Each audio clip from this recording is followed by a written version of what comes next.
Жыл басынан бері Атырау облысында автокөліктердің өртенуіне байланысты 14 жағдай тіркелді. Бұл өткен жылмен салыстырғанда 40%-ға көп. Төтенше жағдайлар департаментінің мәліметінше, өрттердің негізгі себебі адам факторы. Өрт көбінесе өрт қауіпсіздігін қарапайым ережелерін сақтамау және электр жабдықтарының ақаулығы.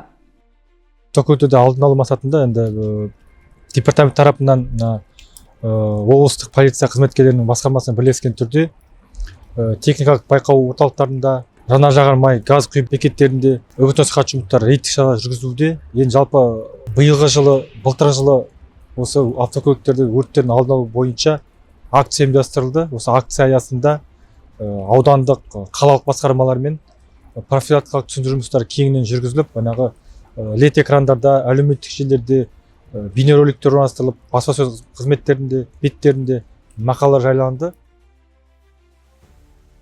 Мамандар өрт шыққан жағдайда 101 немесе 112 нөміріне дереу хабарласу қажеттігін еске салады. Автокөлік иелеріне техникалық қызмет көрсетуден уақытылы өту, қосымша жабдықтарды тек мамандандырылған орталықтарда орнату және көлікте жарамдылық мерзімі өтпеген ұнтақты өрт сөндіргішті міндетті түрде алып жүру ұсынылады.